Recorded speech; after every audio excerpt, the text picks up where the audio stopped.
So I've been holding off on making this video for one very specific reason. I'm not one of those guys that's searching for clicks, and I don't need your support if you don't want to be here. With that said, we're going to talk a little bit about Israel, what is actually happening over there, and why it is actually happening. Then we're also going to talk about what is actually going to happen. Yeah. Though they might go right into that.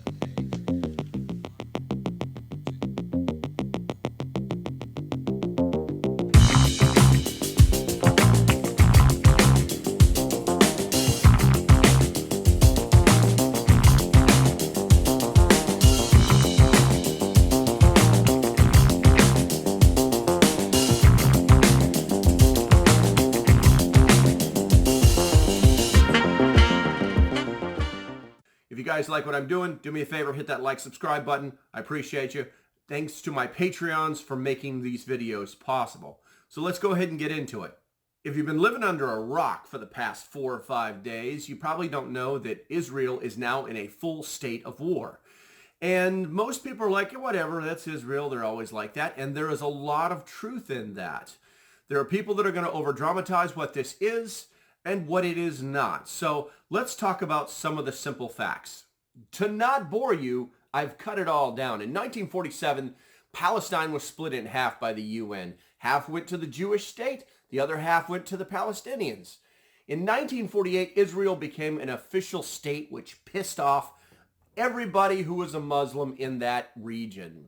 There was something called the 6-Day War, where Israel basically established its military dominance in the region.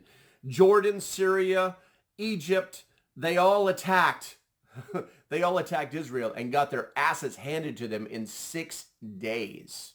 Now, Israel has held the Gaza Strip for about 40 years. In 2005, they actually pulled out and said, hey guys, do your own thing. You're not a real threat anymore. Just go forward and be good people. Well, in 2006, Hamas, which are the problem children of today's news, decided that they wanted to create an all-out jihad. Many of them are Islamic fundamentalists and believe that the Jews need to be wiped out. Unfortunately, they were given political legitimacy and seen as an actual state to an extent, while they are surrounded by Israel and Egypt. Israel basically controls who goes in and out of the Gaza Strip on the Egyptian side, and that's the way they like it. Because for the most part, everything that comes out of the Gaza Strip has pretty much been terrorists. There you go. Now, Israel has been at war constantly on the northern border with Lebanon since Christ was a corporal, and only into the 60s where Hamas has started to cause a lot of problems. Now, they are seen as legitimized, and they basically are being supplied by Iran. Now, that's no joke. Here's what I want you guys to do. I'm going to put a link down below. If not, do me a favor. Google list of Israel Defense Force operations. It will absolutely blow your mind. They've been fighting these people for so long that they've run out of names for operations. And basically, Hezbollah to the north in Lebanon has been a thorn in the side of the Israelis since the 1980s. And Hamas, they're all Islamic fundamentalists and they're terrorists. It's that easy. It's kind of sickening that we have forgotten who these people are, what they stand for, and what their overall goals are. And I think that it's going to come back to bite us in the ass. We're going to talk about that a little bit later in the video and how it actually affects the citizens of the United States of America on U.S. soil. Now, as usual, the war hawks are screaming, we must help Israel. We must stand by their sides.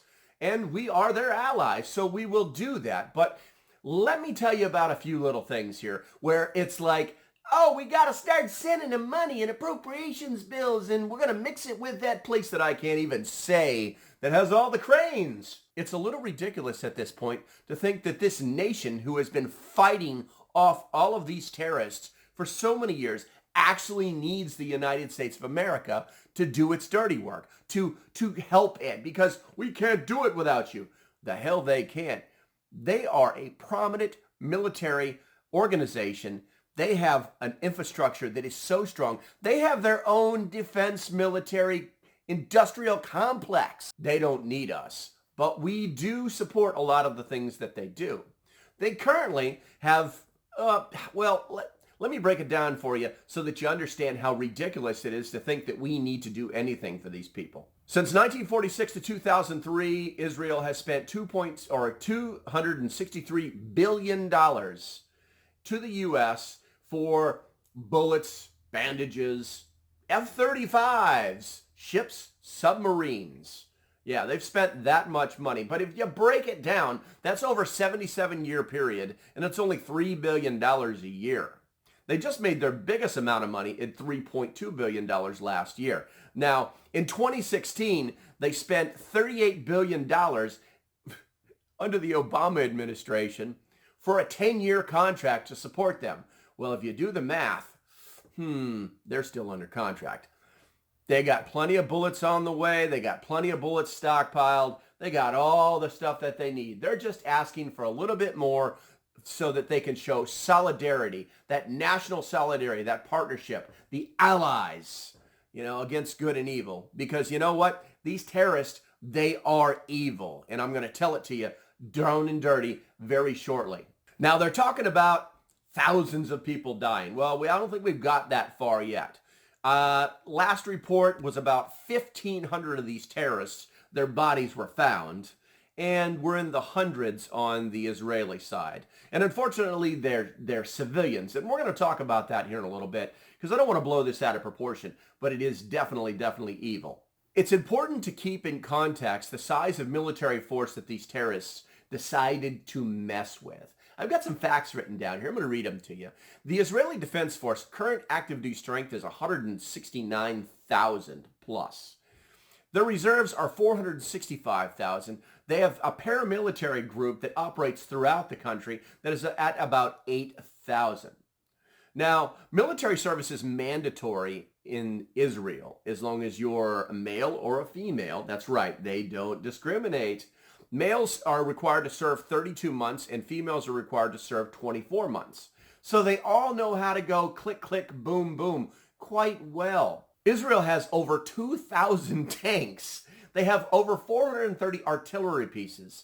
They have 339 combat-capable aircraft. Combat-capable, which means they can go boom, boom, not just transport stuff. They have F-35, guys. They have F-35s. I mean, at this point, it's ridiculous.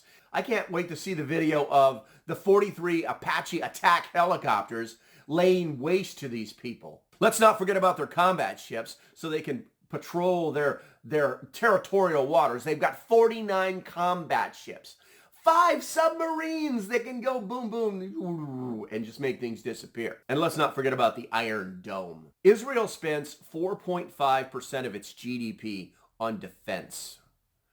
I think Hamas has just awakened the sleeping dragon. They've really bitten off more than they can chew. On top of all of that, Benjamin Netanyahu has already formed a council to fight this war. They have declared war on Hamas. And hopefully Palestine isn't dumb enough to stick their nose into this. Because if they do, they're going to be dealing with more... They're going to be fighting with dragons. It's not a joke, guys. And funny enough, my first time in Israel, before I got off the ship, the first thing they told me was, if you see a man with a gun, don't worry. If somebody pulls out a gun, just take cover, because the one who pulled the gun on somebody is going to have 10 guns pointed at him. Now, that's the way it used to be. And the liberals slipped in over there and weakened these guys and made them feel like nothing was ever going to get to them because they have walls and F-35s. And they're going to get, like, no one can ever get to these guys. But we've seen in the last 5 to 6 days, that is absolutely untrue. One of the things that they did in Israel over the last, 20 or 30 years, was they took the guns away from the citizens. You actually had to have a reason to have your own gun and carry it. Why? Well, they felt safe, and they really screwed up. They basically took the Second Amendment away from them, requiring them to have some kind of special permit to prove that they were in danger. With the Hamas attack, they've basically said, okay, guys, come get some guns. And they're actually arming civilians, and they're telling civilians, if you have firearms, just come and apply for this permit. You will get it. And they're trying to make it as legal as possible without telling the population, arm yourself to the teeth. They've even got to the point where they're setting up civilian police forces and checkpoints around their towns to protect themselves from these terrorists that have infiltrated into their civilian communities, working construction jobs, digging ditches, service industry type stuff. You know, those things that civilized populations don't want to do themselves? Yeah, Israel dropped the ball on this, guys. They got lazy. With all that said, it sickens me to the core to find out that there's currently 40 children's bodies that were slain by these people. That they found some of them beheaded, burned alive. They found blood-drenched nurseries. What no one else is saying is that Hamas has declared jihad on Jews. They did it years ago. I don't even know if this video will stay up because I used the word jihad. You ought to Google it. You ought to find out what it really, really means. First and foremost, Israel does not need our help. They are more than capable of fighting their own fight. They will crush these people. Look at their military history. It has been a constant fight for survival. Every single citizen of Israel knows what this battle means. Hamas is in jihad. That means no rules. That means their purpose is to wipe the Jewish state off of the map. We're not talking about theoretically. We're talking about killing, raping, wiping out their bloodline. They want to cleanse the land. And no mainstream media channel or platform is willing to say those words because we bring back what we thought about during 9/11. They're all just trying to make it so that we feel bad for Israel so that we can enter another 20-year war. And this will take 20 years. Not a joke. They've already told the Palestinians to move to the southern part of the city, to move as far south close to Egypt as they can possibly go, because they are going to destroy that place. Now, how does that affect us as Americans? If we stay out of this, we still have a problem, guys. We still have a problem, and it's not as tinfoil hat as you think it is. I want to read something to you. Our border has become a national security threat. All the numbers they've been trying to hide from us, they finally came out this week. But amazing, only one news network talked about it, and they only talked about it for a few minutes. There's something called a special interest alien, and it's not somebody you want to give a cell phone. There have been thousands of attempted illegal entries into our country through both our southern and northern border that have not been reported by the media. These have been done by special interest aliens, and these are the only ones that we know of. These numbers are staggering. A special interest alien is someone who comes from a country that is known to support terrorism. Let me read a few of these off. 6,400 from Afghanistan, 700 from Iran, 100 from Iraq, 3,200 from Egypt, 30,800 from Turkey, 12,600 from Uzbekistan. And you might want to look that country up because you know what? There's not a lot of Christianity there. Figure it out. And the scary part is we don't even know what happened after they got them. We don't know if they were detained, deported, or just released into our country. And on top of that, there's 1.5 million known gotaways. We can only count those numbers because we saw them, but we couldn't catch them. Now, how did Hamas actually create this chaos? Yeah, there were drones and there were bulldozers and motorcycles and gliders. Oh my! But there were also military-aged males dressed as police officers who were already inside of Israel, terrorizing people, shooting people dead, taking hostages. They had infiltrated.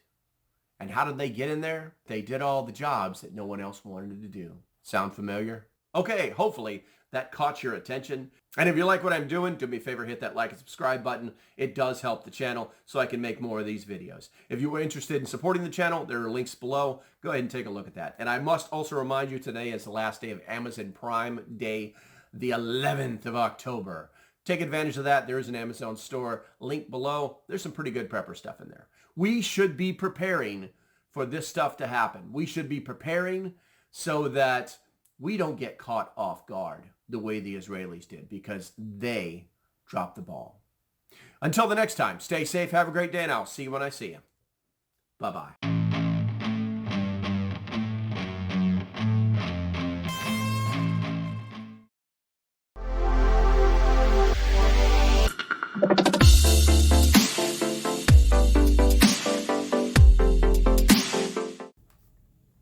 Oh, you're still here. Well, since you are, I want to tell you about Prep Stock 2024. It's a year out from now. I will leave a link down below. You guys can figure it out. Right now, the website's really basic, but yeah, it's going to be good stuff, guys. It's going to be good stuff. Check it out.